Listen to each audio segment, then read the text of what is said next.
안녕하세요. 선생님입니다. 자, 오늘 시간은 법원에서 어떤 일을 할지 공부 한번 해보겠습니다. 빨간 펜하고 준비해 주시고요. 자, 법원에서 여러분이 어떤 일을 하는지 설명할 수 있다는 게 이번 시간의 목표입니다. 자, 똑같은 내용을 보면서 한번 살펴볼까요?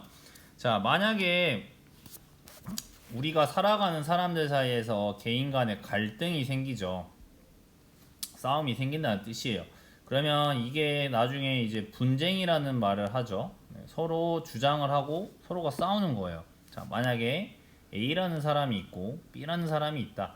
이 둘 사이에 갈등이 더 커지면서 분쟁이 되었다.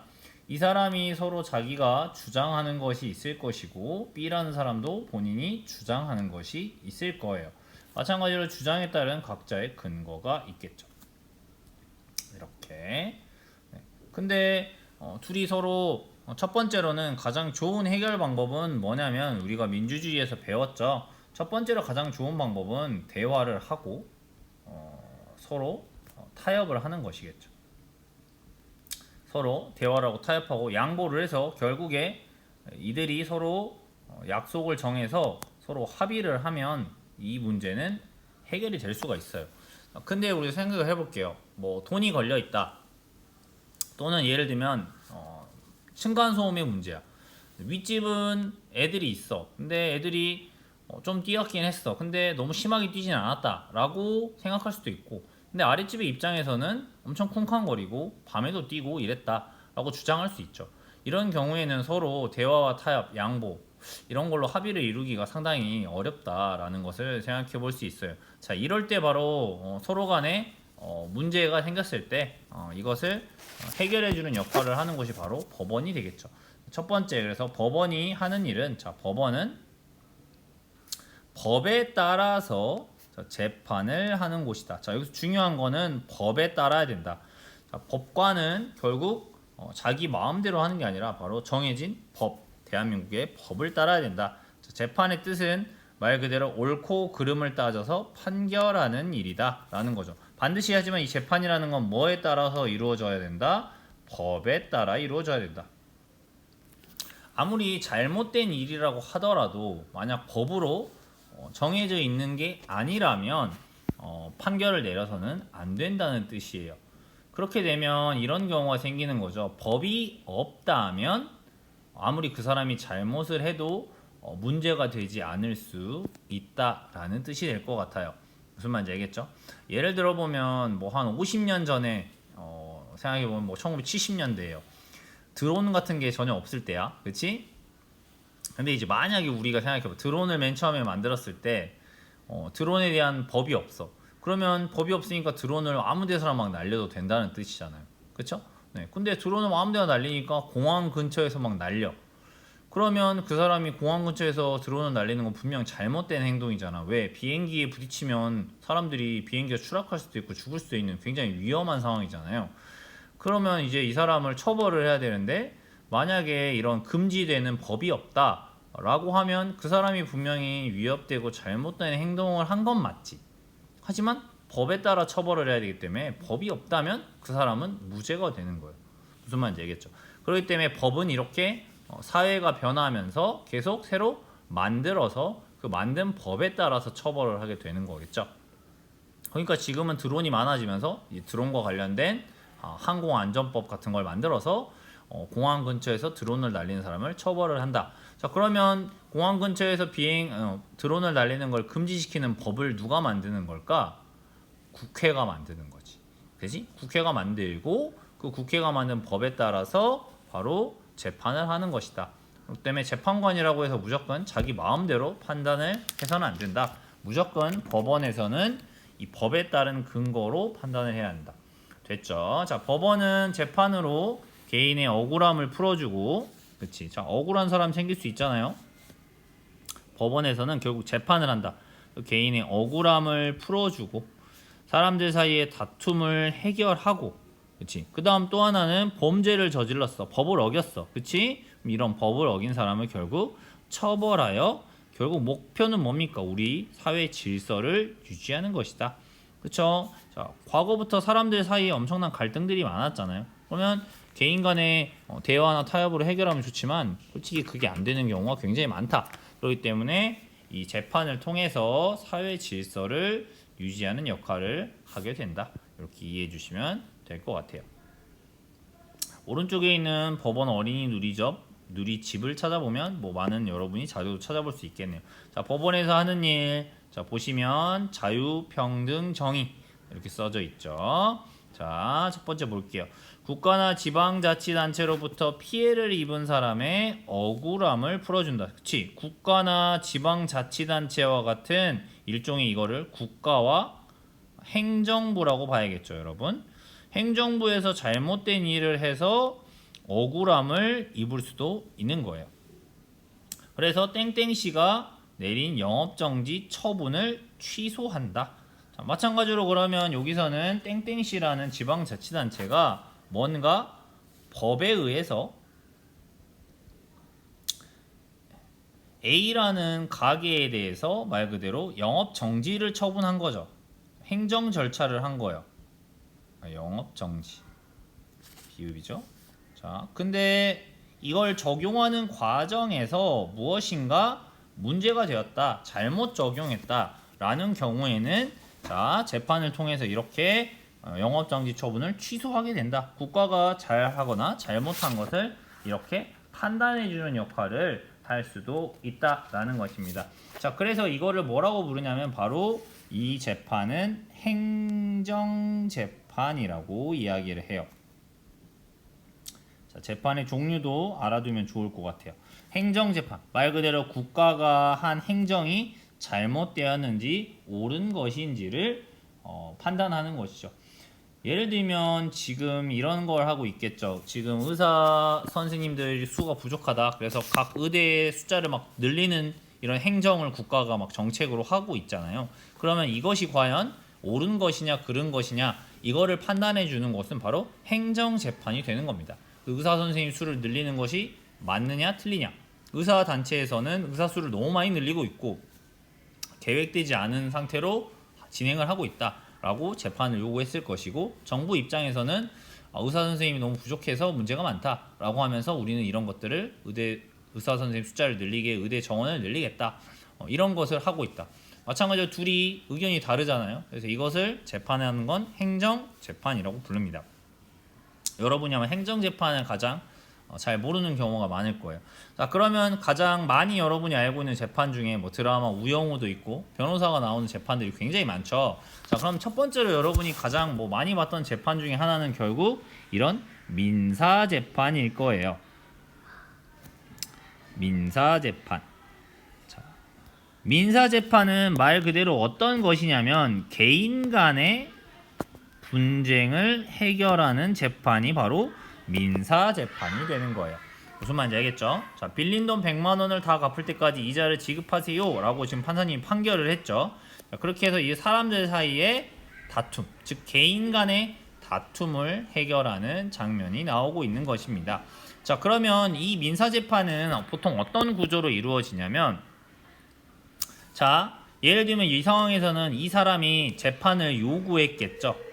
자, 보니까 웃고 있는 표정을 보니까 이 사람이 재판을 요구한 것 같아요. 이 사람이 재판을 열어주세요 라고 요구를 한 사람이야. 이 사람을 우리는 뭐라고 부르냐면 원고라고 불러요. 자, 원고. 재판을 요구한 사람은 원고. 그러면 이 A라는 사람이 결국 재판을 걸었으니까 우리가 이거를 뭐 한다고 그러지? 소송을 건다고 하지. 자, 그러면 A라는 사람이, 여기 있는 요 남자가 A라고 합시다. 저기 있는 여성분은 B라고 하면 A가 결국 재판을 요구했어. 그러니까 B한테 소송을 건 거죠. 그런 경우에는 원고. 그러면 B라는 사람은 결국 재판을 당한 사람이잖아요. 재판을 결국 당한 사람은 뭐라고 부른다? 피고. 이렇게. 그치? 즉 재판을 제기당한 사람이죠. 알겠죠? 그럼 여기서 우리가 착각하면 안 되는 게 원고는 좋은 사람이고 피고는 나쁜 사람이야 라고 이해하면 안 돼. 자, 왜냐면 우리가 밑에 있는 형사재판하고 많이 헷갈리기 때문이야. 피고가 무조건 나쁜 사람이 아니라 그냥 민사재판에서는 재판을 요구하면 원고, 재판을 당하면 피고인 거야. 그냥 이렇게 구분해서 부르는 것 뿐이야. 그러니까 민사재판은 원고의 요구처럼 이렇게 빌린 돈을 다 갚을 때까지 이자를 지급하세요 라고 판사가 판결할 수도 있고, 반대로 피고 입장에서 더 유리하거나 피고의 근거가 더 맞다라고 하면 이자를 지급하지 말아라 라고 판결할 수도 있는 것입니다. 그냥 그러니까 민사재판은 재판을 요구하면 원고, 재판을 당하면 피고, 이렇게 부르는 것 뿐이에요. 자, 하지만 우리가 민사재판에서 우형으로 보면 알겠죠? 원고나 피고가 법을 잘 모를 거 아닙니까? 그렇기 때문에 본인들의 법적인 조언을 도와줄 사람을 누구를 고용을 합니까? 보통 변호인을 고용하죠. 이게 바로 변호사가 되겠죠. 마찬가지로 피고도 재판을 당했는데 내가 법을 잘 모를 수밖에 없잖아요. 그러니까 나의 법을 도와줄 바로 변호인을 고용하죠. 이 변호인이 바로 변호사가 되는 것이죠. 그래서 나의 입장을 법에 맞게 근거를 들어서 이야기를 하는 것이죠. 그러면 판사님이 그 법을 근거를 들어가지고 판결을 내려주는 것이겠죠. 자, 이게 바로 민사재판. 민사재판은 개인 간의 분쟁이다. 아까 말했던 층간소음의 문제도 마찬가지로 개인 간의 문제겠죠. 그 사람이 뭐 아랫집을 부순 건 아니잖아요. 또 때린 건 아니잖아요. 그렇게 됐을 때는 개인 간의 민사재판이야. 누군가가 나에게 피해를 주었다. 그렇지? 그거에 대해서 나는 재판을 요청을 하면 원고. 반대로 내가 가만히 있었는데 나는 물론 다툼이 있었겠죠. 그때 재판 소송장이 날라와서 내가 재판에 가게 되면 피고가 되는 거예요. 그러니까 먼저 요구한 사람이 그냥 원고, 늦게 당한 사람이 그냥 피고라고 생각하시면 돼요. 그러면 이제 여기 밑에 있는 여러분이 드라마에서 마찬가지로 많이 봤던 재판 중에 하나가 이게 법을 어긴 사람을 처벌하는 게 바로 형사재판이에요. 형사재판. 자, 형사재판은 법을 어긴 사람을 결국 처벌하는 것이죠. 그렇죠? 자, 법을 어긴 사람을 처벌하기 때문에 굉장히 어떻게 보면 무서운 걸 할 수 있어요. 자, 그러면 여기 왼쪽에 멋있는 검은색 옷을 입고 있는 이 사람이 누구가 되는 거야? 검사가 되는 것이지. 마찬가지로 여기 앉아 계신 분들은 전부 다 판사님들이지. 검사.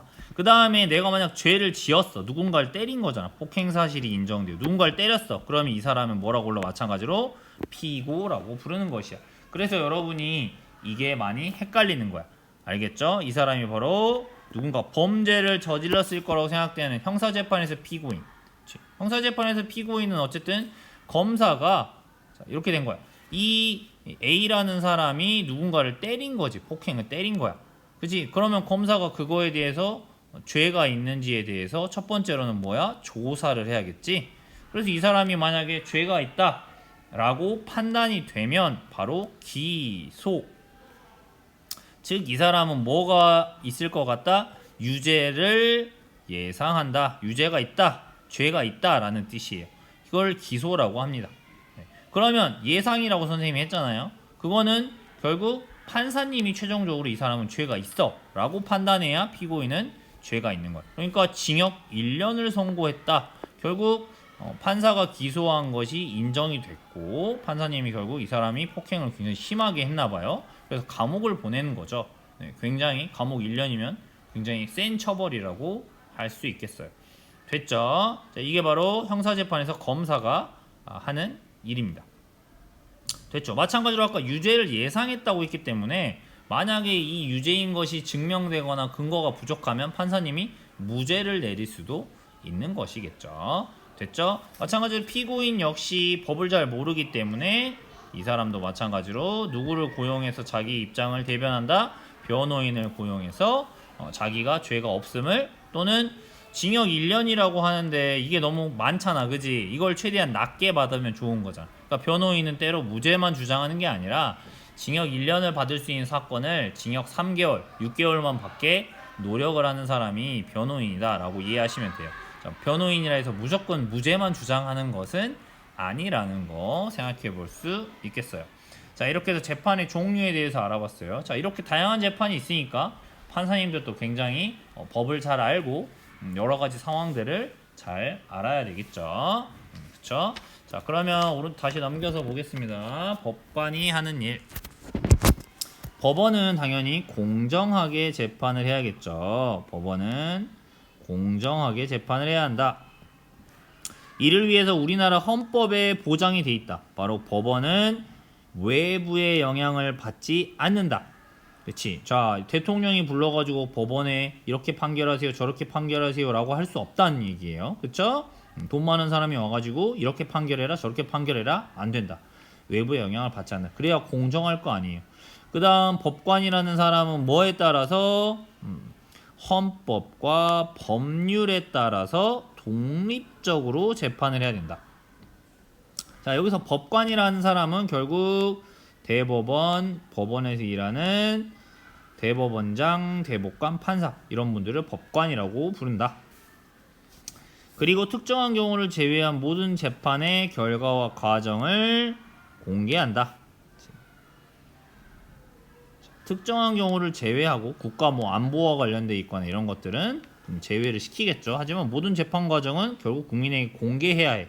판사가 왜 이렇게 판결했는지는 모두 공개해야 된다. 그래야 공정한 판결이라는 거지. 그리고 일반적으로 하나의 사건에 대해서 다른 종류의 법원에서 몇 번까지 재판을 받을 수 있다? 3번까지 재판을 받을 수 있는 3심제도라는 것이 있다. 그러면 이렇게 보시면 돼요. 아까 우리 공부했던 민사재판이 있고 형사재판이 있죠. 자, 이 재판의 경우에는 먼저 1심, 자, 처음 재판을 받는 걸 1심이라 그래요. 보통 그래서 여기서는 지방법원에서 1심을 받습니다. 그 다음에 보통 만약에 여기서 내가 억울해, 여기서 판결을 받았는데 억울하다, 그러면은 두 번째 2심 재판을 갈 수 있어요. 2심 재판은 바로 고등법원이라고 하는 곳이에요. 자, 여기서 또 다시 내가 억울하다, 다시 한번 재판을 받을 수 있습니다. 자, 여기서도 만약 또 졌네, 근데 또 억울해요. 그러면 세 번째 재판까지 요구할 수 있다. 그럼 3심은 결국 어디서? 대법원에서 판결한다. 자, 근데 억울하다고 주장하면서 4심, 5심, 6심, 100심까지 할 수는 없잖아. 그치? 그러면 영원히 무죄가 되거나 영원히 끝나지 않을 때까지 재판할 수는 없으니까 결국 우리나라는 기본적으로 3심 제도가 기본이다. 근데 아까 배웠던 행정재판의 경우는 이렇게 재판이 길어지면 너무 피해를 볼 수 있고 길어지니까 행정재판의 경우만 2심까지만 진행을 한다. 이렇게 봐주시면 될 것 같습니다. 됐죠? 자, 그 다음 또 하나 중요한 기관 중에 하나가 바로 헌법재판소입니다.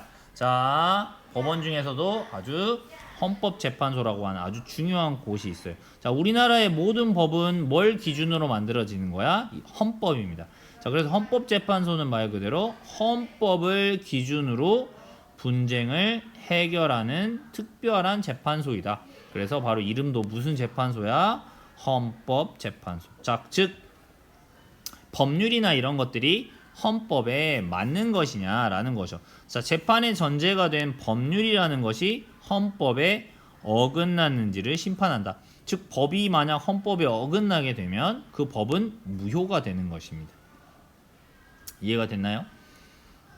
예를 들면 뭐 초등학생을 밤 11시까지 공부시켜야 된다라는 법을 만들었다. 근데 그 법이 예를 들면 헌법상에 나와 있는 여러분의 교육, 아동의 행복할 권리를 침해한다 라고 보면 밤 11시까지 공부시키는 법은 자동적으로 무효가 되는 거예요. 이런 게 바로 헌법재판소가 하는 일이다. 두 번째로는 국가 권력이 국민의 기본권을 침해하였느냐라는 것을 심판하게 되는 것이다. 국민의 기본, 자유와 관련된 여러 가지 기본적인 권리들을 과연 침해하지 않았느냐, 이런 것들을 헌법재판소가 판단하게 된다. 그 다음 높은 지위에 있는 공무원이 헌법이나 법률을 어긋나는 행위를 하였는지 심판한다. 높은 지위에 있는 공무원. 그러면 우리 이거 했죠. 대통령이 잘못하면 국회에 의해서 뭐 할 수 있어? 국회가 대통령을 탄핵할 수 있어. 대통령 자리에서 잘못했으니 물러나라 라는 거죠. 그러면 이것이 과연 옳은 것이냐 라는 걸 판단하는 게 바로 누구야? 이 헌법재판소. 됐죠? 그래서 만약 대통령이 잘못하지 않았다, 그럼 대통령직으로 다시 돌아가는 것이고, 헌법이나 법률을 위반했다라고 판단이 되면 탄핵이 되면서 대통령직에서 물러나게 되는 것입니다. 알겠죠? 자, 그 다음 또 국가기관들 사이에서 다툼이 생겼을 수도 있습니다. 이랬을 때 심판을 해주고, 그 다음 정당이 우리나라 국가를 위해서 모여가지고 사람들이 국가 발전을 위해 일해야 되는데 헌법 질서를 어지럽혔을 때 해산 명령을 내릴 수 있어요. 그 당은 우리 국가를 위한 당이 아니야 라고 하면서 너네 정당은 해체해 라고 이야기를 할 수도 있다. 아주 헌법재판소도 굉장히 중요한 기관이라는 걸 알 수 있죠. 자, 요걸 한번 생각해 보셔야겠죠. 헌법재판소는 결국 9명의 재판관으로 구성된다. 홀수로 하는 거죠. 재판관은 대통령이 임명을 하긴 한다. 자, 결국 대통령이 임명을 해. 근데 이 중에 3명은 국회가 선출한 사람을 임명해야 되고 또 3명은 대법원장이 지명한 사람을 임명한다. 그러면 대통령이 직접 임명한 사람은 몇 명이 되는 거야? 3명. 즉 행정부, 국회, 그 다음 법원이 3명씩을 지명한다. 이 이유가 뭘까요? 특정 국가기관의 영향을 받지 않고 독립적으로 운영하기 위해서다. 결국 삼권 분립의 원칙에 따라서 헌법재판소, 우리나라의 법과 원칙, 이런 대한민국이 나아가야 될 기본적인 가치인 헌법을 판단하는 곳이기 때문에 굉장히 중요한 기관이라서 행정부와 국회와 법원이 이 권력을 헌법재판소장도 임명하는 것을 나누어 가지고 있다라고 이해해 주시면 되겠습니다. 자, 이렇게 헌법재판소의 모습이 있죠. 서울시 종로구에 가면 있습니다. 삼청동에서 인사동 쪽으로 가면 있나? 그렇죠? 자, 첫 번째 스스로 확인해요. 우리나라는 하나의 사건에 대해 다른 종류의 법원에서 3번까지 재판을 받을 수 있다. 이걸 뭐라고 부른다? 삼심제도라고 부른다. 그 다음 여기에 여러분이 한번 법원에서 하는 일, 내가 판사라면 어떤 판결을 할 것인지 한번 써보세요. 초등학생인 김땡땡군이 골목길을 지나고 있었는데 그곳에 있던 20대 초반의 남자가 김군을 불러 스마트폰을 주지 않으면 때릴 듯이 겁을 주었다. 오. 이에 김군은 스마트폰을 범인에게 건네주었다. 김군은 2달이 지나서야 이 사실을 경찰에 신고했다. 검사는 사건을 수사해서 죄가 있다고 생각되는 나 땡땡군이라는 사람을 판단하고 법원에 재판을 청구했다. 즉 이게 무슨 재판일까요, 얘들아? 형사 재판이죠. 형사 재판이 되고 판사님들이 계시고 여기 검사가 있네요. 그쵸? 그 다음 피고인, 죄가 있음을 검사한테 지금 조사당해서 검사에게 기소를 당한 사람이죠. 그 다음에 피고인을 돕기 위한 변호인이 있고, 자, 이 검사가 죄를 요청하는 것이 정당한지 판단하는 사람이 판사가 되겠네요. 자, 관련 법률을 먼저 첫 번째로 보면 형법 제350조 사람을 공갈은 거짓말로 협박하는 거. 공갈. 재산의 교부를 받거나 재산을 넘겨받는 게 교부. 재산상의 이득, 뺏어가지고 이득을 취했잖아요. 이 사람은 10년 이하의 징역, 10년 밑에 징역이니까 뭐 1개월에서 보통 1일을 주진 않으니까 1개월에서 10년까지 처벌을 줄 수 있다. 또는 벌금 2천만 원 이하의 벌금을 처할 수 있다. 자, 이게 법률이네요. 자, 이거에 따라서 검사는 나 땡땡은 범행을 저지르지 않았다고 주장을 하지만 김군은 나 땡땡이 범인이라고 말을 했다는 거야. 김군이 초등학생이긴 하지만 자신이 경험한 것을 정확히 진술할 수 있습니다. 그러면 일단 검사가 봤을 때는 지금 당연히 증거가 있으면 좋겠죠. 여러분이 생각하는 증거는 뭐야? CCTV, 녹음, 또는 구체적인 증거인 목격자가 있으면 그냥 진술에 의존하지 않고도 확실한 범죄 사실이 증명되겠죠. 근데 선생님이 봤을 때 지금 검사님이 이렇게 말하는 건 이런 게 없나 봐. 그치? 그러니까 증거라고 하는 건 지금 그 피해자인 초등학생의 진술 하나라는 거지. 자, 이것이 과연 유죄의 증거로 이해될 수 있을 것이냐라는 것입니다. 자, 그러면 이 부분에 대해서 이제 변호인이 이야기하는 거죠. 나 땡땡이 범행을 저질렀다는 증거는 김군의 진술, 말뿐이라는 겁니다. 말이 진술이잖아. 김군은 범인의 키가 크다고 진술한 부분이 있지만 나 땡땡씨는 키가 작다. 김군이 범인을 착각했을 가능성이 높다. 이런 이야기를 하고 있네요. 자, 이 진술만 보고 여러분은 이 나 땡땡에게 어떤 선고를 할 것이냐라는 것입니다. 자, 여러분은 그러면 나 땡땡에게 뭐를 선고할 수도 있어요? 유죄를 선고할 수도 있고 무죄를 선고할 수도 있죠. 만약에 유죄를 여러분이 선고하면 나 땡땡에게 유죄로 뭐 징역 1년, 또는 여러분이 만약에 그냥 이거는 징역을 감옥에 보내기는 너무 심하다 그러면 여러분이 벌금 뭐 200만 원 이렇게 판결할 수도 있죠. 또는 죄가 없으면 그냥 무죄입니다. 플러스 여기에다가 왜 그렇게 판단했는지 여러분의 이유를 반드시 설명해야겠죠. 그래야지 검사나 변호인이나 피고가 여러분의 의견을 듣고 옳고 그른지 판단할 수 있을 거고 수긍할 수 있을 거니까요. 네, 그렇죠? 자, 판사는 반드시 생각해야 되죠. 검사도 말이 틀린 말은 아니고 변호인도 틀린 말은 아니야. 여기서 공정하게 억울한 사람이 없게 판단을 해야 돼요. 만약에 여기서 무죄를 주었다 그러면 김군의 말을 믿어주지 않은 것이기 때문에 김군이 억울해지겠죠. 반대로 여기서 무죄가 아니라 유죄를 선고했다면 만약에 피고인이 키가 크다고 했지만 이 사람은 키가 작다. 만약에 이 사람이 아니라 다른 B라는 사람이 범인이었어. A가 아니라 B라는 다른 범인이 있어. 그러면 이 A만 억울하게 감옥을 가게 되거나 벌금을 내는 거잖아요. 그렇기 때문에 판사님이 잘 판단을 하셔야 될 거고 여러분이 이 상황을 보면서 잘 판단해 보세요. 여러분이 판사님이니까요. 자, 오늘 열심히 공부했고 자, 여기까지 해서 공부한 내용을 사진 찍어 내야겠죠. 오늘의 암호는